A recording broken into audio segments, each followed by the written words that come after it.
आप दिल्ली आए हैं और दिल्ली में इस समय एक बार फिर से मोदी सरकार की शपथ ग्रहण हो रहा है, 7 फॉरेन से भी मेहमान आ रहे हैं, 8,000 कुल मेहमान आ रहे हैं।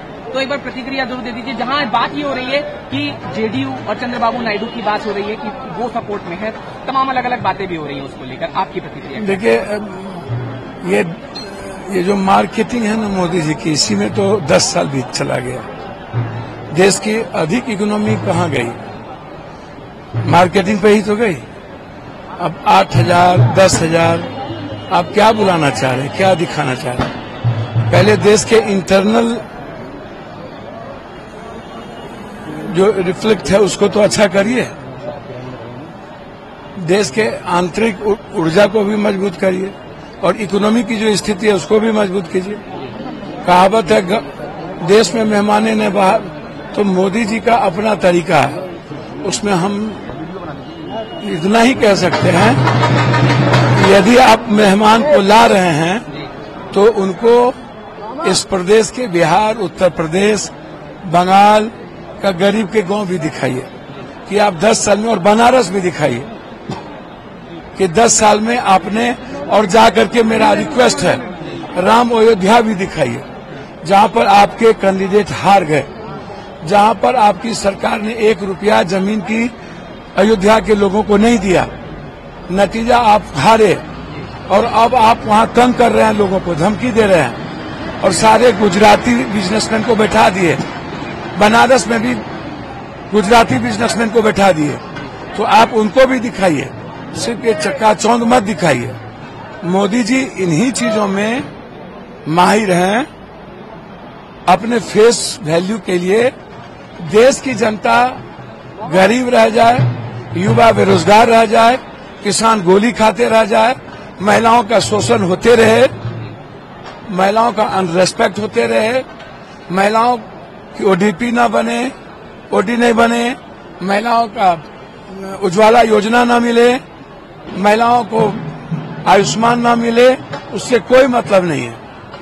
उन्हें युवाओं के बेरोजगारी पर कोई चर्चा नहीं करनी है, उन्हें किसी चीज पे कोई चर्चा नहीं करनी। बस वो डिजिटल हो गए हैं और अदानी अंबानी उनका मजबूत रहे, ये इम्पोर्टेंट है। अग्निवीर को लेकर क्या कहेंगे? जेडीयू कह रही है कि समीक्षा की जरूरत है, यूसीसी पर भी उन्होंने कहा कि सभी स्टेक होल्डर से बात करके आगे जो करना। निश्चित रूप से समीक्षा की जरूरत है, अग्निवीर को खत्म करनी चाहिए। ये युवाओं के लिए अपमान के अलावा दूसरा कुछ नहीं है। और जहां तक यूसीसी का सवाल है, निश्चित रूप से आप अपने घटक दल से बात कीजिए। आप कोई ऐसा विवादास्पद बिंदु को हम नीतीश जी और चंद्रबाबू नायडू से कहेंगे कि आप सपोर्ट नहीं कीजिएगा, जिससे समाज में नफरत, देश में नफरत। राहुल गांधी के लिए अभी सब लोग कह रहे हैं कि एलोकेट होनी चाहिए, वो लीडर ऑफ अपोजिशन। विपक्ष के बारे में बात कर रहे हैं। देखिए, राहुल गांधी जी एक इस सदी के सबसे बड़े हीरो है और जिस तरीके से उन्होंने वॉरियर की तरह लड़ा 10,000 किलोमीटर के बाद में और एक मजबूत इतिहास लिखा है। एनडीए की सरकार, भले ही हम दिल्ली में और बिहार के कारण राहुल गांधी जी पीएम बनते रुक गए, बिहार 25-30 सीट आती है और राहुल गांधी जी क्या बनेंगे वो खुद ही जानते हैं। बहुत मजबूत लीडरशिप है, वो बनेंगे तो सशक्त आवाज उठेगी, हमारे जैसे एमपी को संरक्षण भी मिलेगा और देश की आवाज भी उठेगी। नीतीश को अगर इंडिया गठबंधन से ये कहा जा रहा है कि पीएम का ऑफर था, तो उस पर भी प्रतिक्रिया आपकी? देखिए, मैंने तो कहा कि भैया राहुल जी झूठ तो बोलेंगे नहीं, सच के अलावे, और मुझे नहीं लगता कि अभी इस तरह की बात कोई हुई होगी। मुझे नहीं लगता किसी भी कीमत पर। यदि हुई भी होती तो बात सामने आता थी, किसी से नहीं बचता। और दो हैं, अगले बार भी चंद्रबाबू नायडू, आप याद कीजिए किंग मेकर थे कभी देवगौड़ा के समय, तब भी पीएम के, और गुजराल के समय। आने वाले समय में पहले भी किंग मेकर थे लालू यादव, देवेगौड़ा के समय, फिर किंग मेकर बन गए हैं। तो अब महानायक बने ना नीतीश जी, आगे बढ़े। जो परिस्थितियां हैं, आने वाले समय में कुछ न कुछ तो होगा। और नीतीश कुमार जी की जो उम्र है, यदि ऐसी कोई बात होगी तो बिहार को भी गर्व होगा। और नीतीश कुमार जी के इस उम्र में एक जो 25 साल उन्होंने बिहार की सेवा की। निश्चित रूप से हम उम्मीद करेंगे यदि ऐसी बात कभी होगी तो बिहार के लिए एक बड़ा सवाल है। 7 फॉरेन जो है वो भी आएंगे मेहमान, क्या कहेंगे? अच्छा, एक बात बताइए, घर तो सुधारिए। घर का रेस्पेक्ट बहुत महत्वपूर्ण होता है।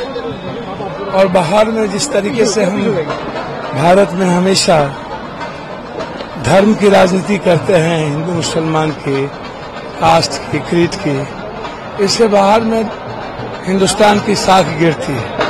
अच्छा, अब तो एनडीए की सरकार होगी, मोदी जी की सरकार नहीं होगी, अब एनडीए की सरकार होगी। तो हमें लगता है कि अब अपना काम करने के तरीके भी मोदी जी बदलेंगे। अब नफरत की राजनीति कम होगी।